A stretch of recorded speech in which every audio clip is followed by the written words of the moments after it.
ನಮ್ಮ ಬದುಕನ್ನೇ ಬದಲಿಸೋ ಶಕ್ತಿ ಒಂದು ಸಣ್ಣ ನಿರ್ಧಾರಕ್ಕೆ ಇರುತ್ತೆ ಅಂದ್ರೆ ನಂಬ್ತೀರಾ?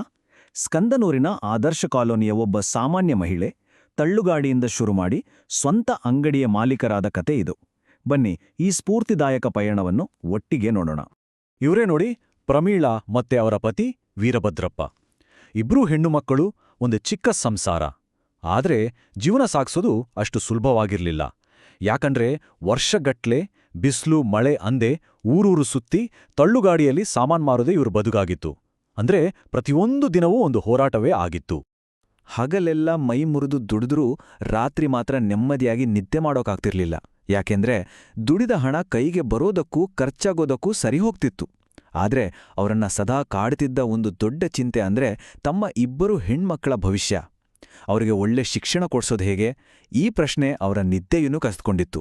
ಆದ್ರೆ ಹೀಗಿದ್ರೆ ಆಗಲ್ಲ, ಏನಾದ್ರೂ ಮಾಡ್ಲೇಬೇಕು ಅಂತ ಅವ್ರಿಗೆ ಅನ್ಸೋಕ್ ಶುರುವಾಯಿತು. ತಮ್ಮ ಮಕ್ಕಳ ಭವಿಷ್ಯ ಹೀಗೆ ಕತ್ತಲಾಗ್ಬಾರ್ದು, ಈ ಪರಿಸ್ಥಿತಿಯನ್ನ ಬದಲಿಸಲೇಬೇಕು ಅನ್ನೋ ಒಂದು ಹಂಬಲ ಅವರಲ್ಲಿ ಮೊಳಕೆಯೊಡೆಯಿತು. ಅದೇ ಒಂದು ಕ್ಷಣ ಅವರ ಬದುಕನ್ನೇ ಬದಲಿಸೋ ಒಂದು ಕನಸು ಹುಟ್ಕೊಂಡಿತ್ತು. ಈ ಬಡತನ ಅನ್ನೋ ಚಕ್ರವ್ಯೂಹದಿಂದ ಹೊರಗೆ ಬರೋದು ಹೇಗೆ? ಇದು ಅದೆಷ್ಟೋ ಜನನ್ನ ಕಾಡೋ ಪ್ರಶ್ನೆ ಅಲ್ವಾ? ಇದೇ ಪ್ರಶ್ನೆ ಪ್ರಮೀಳಾ ಅವರ ಮನಸ್ಸಲ್ಲೂ ಸುಳಿದಾಡ್ತಿತ್ತು. ಈ ಚಕ್ರವ್ಯೂಹವನ್ನು ಭೇದಿಸಿ ಒಂದು ಹೊಸ ದಾರಿ ಹುಡುಕಲೇಬೇಕಾದ ಅನಿವಾರ್ಯತೆ ಅವರಿಗಿತ್ತು. ಆಗಲೇ ತಮ್ಮ ಮಕ್ಕಳ ಭವಿಷ್ಯವನ್ನೇ ಮನಸ್ಸಲ್ಲಿಟ್ಕೊಂಡು ಪ್ರಮೀಳಾ ಅವರು ತಮ್ಮ ಗಂಡನತ್ರ ಒಂದು ಮಾತು ಹೇಳ್ತಾರೆ. ನಾವೊಂದು ಚಿಕ್ಕ ಅಂಗಡಿ ಶುರು ಮಾಡಿದ್ರೆ ಹೇಗೆ? ನಮ್ಮ ಜೀವನ ಬದಲಾಗ್ಬೋದೇನೋ? ಅದು ಕೇವಲ ಒಂದು ಮಾತಾಗಿರ್ಲಿಲ್ಲ, ಕತ್ತಲಲ್ಲಿ ಕಂಡ ಒಂದು ಬೆಳಕಿನ ಕಿರಣವಾಗಿತ್ತು.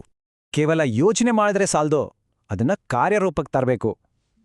ಅವರಿಡೋಕೆ ಹೊರಟಿದ್ದ ಆ ಮೊದಲ ಪುಟ್ಟ ಹೆಜ್ಜೆ, ಅದೇ ಅವರ ಬದುಕಿನ ದಿಕ್ಕನ್ನೇ ಬದಲಾಯಿಸುತ್ತೆ ಅಂತ ಅವರಿಗೆ ಆಗ ತಿಳಿದಿರಲಿಲ್ಲ. ಕನಸನ್ನ ನೆನಸು ಮಾಡೋಕೆ ಮೊದಲು ಬೇಕಾಗಿದ್ದೇ ಬಂಡವಾಳ ಅಲ್ವಾ? ಅದಕ್ಕೋಸ್ಕರ ಪ್ರಮೀಳಾ ಅವರು ಧೈರ್ಯ ಮಾಡಿ ನವಚೇತನ ಅಂದ್ರೆ ESAF ಸಂಸ್ಥೆಯ ಬಾಗ್ಲು ತಟ್ಟಿದ್ರು. ಅಲ್ಲಿ ಅವರಿಗೆ ಸಿಕ್ಕಿದ್ದೆ 30,000 ರೂಪಾಯಿಗಳ ಮೊದಲ ಸಾಲ. ಆ ಆರಂಭಿಕ ಬಂಡವಾಳದಿಂದ ಅವರು ಶುರು ಮಾಡಿದ್ದು ಒಂದು ಪುಟ್ಟ ಟೀ ಅಂಗಡಿ. ಅವರ ಕನಸಿನ ಪಯಣ, ಉದ್ಯಮಶೀಲತೆಯ ಪಯಣ ಶುರುವಾಗಿದ್ದು ಇಲ್ಲಿಂದಾನೆ. ನೋಡ್ತಾನೆ ವ್ಯಾಪಾರ ಚೆನ್ನಾಗ್ ನಡೀತು. ಬಂದ ಲಾಭದಲ್ಲಿ ಸ್ವಲ್ಪ ಅಂತ ಉಳಿಸೋಕ್ ಶುರು ಮಾಡಿದ್ರು. ಆದ್ರೆ ದುಡ್ಡಿಗಿಂತ ಮುಖ್ಯವಾಗಿ ಅವ್ರಿಗೆ ಸಿಕ್ಕಿದ್ದು ನಾವು ಏನಾದ್ರೂ ಸಾಧಿಸಬಲ್ಲೆವೋ ಅನ್ನೋ ಆತ್ಮವಿಶ್ವಾಸ. ಆ ನಂಬಿಕೆ ಬೆಳೆಯಿತು. ಆ ಮೊದಲ ಯಶಸ್ಸು ಅವರಿಗೆ ಇನ್ನಷ್ಟು ಧೈರ್ಯ ಕೊಟ್ಟಿತ್ತು. ಈಗ ಅವರ ಕನಸುಗಳು ದೊಡ್ಡದಾಗ್ತಾ ಇದ್ವು. ಒಂದು ಪುಟ್ಟ ಅಂಗಡಿಯಿಂದ ದೊಡ್ಡ ವ್ಯಾಪಾರದ ಕಡೆಗೆ ನೋಡೋ ಸಮಯ ಬಂದಿತ್ತು. ಅವರ ಬೆಳವಣಿಗೆಯ ಗ್ರಾಫ್ ಅನ್ನೊಮ್ಮೆ ನೋಡಿ. ಮೊದಲಿಗೆ 30,000 ಸಾಲದಲ್ಲಿ ಒಂದು ಟೀ ಅಂಗಡಿ. ಆಮೇಲೆ 2023ರಲ್ಲಿ 50,000 ಸಾಲ ತಗೊಂಡು ಅದನ್ನೇ ಒಂದು ಕಿರಾಣಿ ಅಂಗಡಿಯಾಗಿ ಅಪ್ಗ್ರೇಡ್ ಮಾಡಿದ್ರು. ಅಷ್ಟಕ್ಕೆ ನಿಲ್ಲಿಲ್ಲ. 2025ರಷ್ಟೊತ್ತಿಗೆ 1 ಲಕ್ಷ ಸಾಲ ಪಡೆದು ಕಿರಾಣಿ ಅಂಗಡಿ ಜೊತೆಗೆ ಬಟ್ಟೆ ವ್ಯಾಪಾರನೂ ಶುರು ಮಾಡಿ ಕೊನೆಗೆ ತಾವು ಬಾಡಿಗೆಗಿದ್ದ ಅಂಗಡಿಯನ್ನೇ ಸ್ವಂತವಾಗಿ ಕೊಂಡುಕೊಂಡ್ರು. ಎಂಥ ಸಾಧನೆ ಅಲ್ವಾ? ಹೀಗೆ ಒಂದು ಸ್ಥಿರ ಆದಾಯ ಬರಲು ಶುರುವಾದ್ಮೇಲೆ ಅವರ ಜೀವನದಲ್ಲಿ ಒಂದು ಹೊಸ ಬೆಳಕು ಬಂದಾಗಾಯ್ತು. ದಿನ ಇದ್ದ ಚಿಂತೆ ಹೋಯ್ತು. ನಾಳೆ ಏನ್ ಮಾಡೋದು ಅನ್ನೋ ಭಯ ಮಾಯವಾಗಿ ಭವಿಷ್ಯದ ಬಗ್ಗೆ ಒಂದು ದೊಡ್ಡ ಭರವಸೆ ಮೂಡಿತು.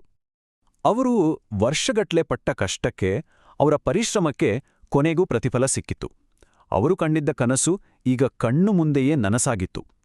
ತಮ್ಮ ಮಕ್ಕಳಿಗೆ ಒಂದು ಸುರಕ್ಷಿತ, ಸಂತೋಷದ ಭವಿಷ್ಯವನ್ನ ಕಟ್ಟಿಕೊಡುವಲ್ಲಿ ಅವರು ಯಶಸ್ವಿಯಾಗಿದ್ರು.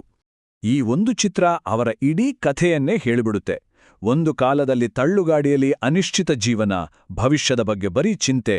ಆದ್ರೆ ಇವತ್ತು ಸ್ವಂತ ಅಂಗಡಿ, ಸ್ಥಿರವಾದ ಬದುಕು. ಅಷ್ಟೇ ಅಲ್ಲ, ಅವರ ಹೆಣ್ಣು ಮಕ್ಕಳು ಕಾಲೇಜಿಗೆ ಹೋಗ್ತಿದ್ದಾರೆ. ಇದಕ್ಕಿಂತ ದೊಡ್ಡ ಬದಲಾವಣೆ ಇನ್ನೇನ್ಬೇಕು? ಅವರ ನಿಜವಾದ ಆಸ್ತಿ ಅಂದ್ರೆ ಅವರ ಮಕ್ಕಳಿಗೆ ಸಿಗ್ತಿರೋ ಶಿಕ್ಷಣ. ಹಿರಿಯ ಮಗಳು ಅಂಜಲಿ ಡಿಗ್ರಿ ಓದ್ತಿದ್ದಾಳೆ. ಕಿರಿಯ ಮಗಳು ಪೂಜಾ ಒಂದು ಪ್ರೈವೇಟ್ ಕಾಲೇಜ್ನಲ್ಲಿ BMS ಮಾಡ್ತಿದ್ದಾಳೆ.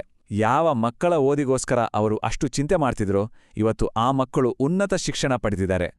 ಪ್ರಮೀಳಾ ಅವರೇ ಹೇಳ್ತಾರೆ, ನನ್ನ ಮಕ್ಕಳಿಗೆ ಒಳ್ಳೆ ಓದು ಕೊಡಿಸೋಕೆ ಆಯ್ತಲ್ಲ, ಅದೇ ನನ್ನ ಜೀವನದ ಅತಿದೊಡ್ಡ ಸಾಧನೆ ಅಂತ. ನೋಡಿ, ಒಬ್ಬ ತಾಯಿಯ ಮನಸ್ಸಿಗೆ ಇದಕ್ಕಿಂತ ಸಾರ್ಥಕತೆ ಬೇಕಾ? ಇವತ್ತು ಪ್ರಮೀಳಾ ಮತ್ತೆ ಅವರ ಗಂಡ ಇಬ್ರೂ ಸೇರಿ ತಾವೇ ಕಷ್ಟಪಟ್ಟು ಕಟ್ಟಿದ ಅಂಗಡಿಯಲ್ಲಿ ಮುಖದಲ್ಲಿ ನಗು, ತುಂಬು ಆತ್ಮವಿಶ್ವಾಸದಿಂದ ವ್ಯಾಪಾರ ಮಾಡ್ತಿದ್ದಾರೆ. ಸೊ ತಳ್ಳುಗಾಡಿಯಿಂದ ಶುರುವಾಗಿ ಸ್ವಂತ ಅಂಗಡಿಯ ಮಾಲೀಕರಾಗುವವರೆಗಿನ ಪ್ರಮೀಳಾ ಅವರ ಈ ಪಯಣ ಇದೆಯಲ್ಲ, ಇದು ಕಠಿಣ ಪರಿಶ್ರಮ, ಅಚಲವಾದ ಸಂಕಲ್ಪ ಮತ್ತು ಭರವಸೆಗೆ ಒಂದು ಜೀವಂತ ಉದಾಹರಣೆ.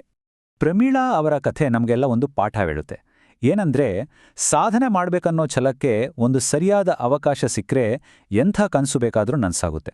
ಹಾಗಾದ್ರೆ ನಮ್ಮ ಕನಸನ್ನ ನನಸು ಮಾಡ್ಕೊಳ್ಳೋಕೆ ನಾವು ಇಡಬೇಕಾದ ಮೊದಲ ಹೆಜ್ಜೆ ಯಾವುದು? ಯೋಚಿಸಿ.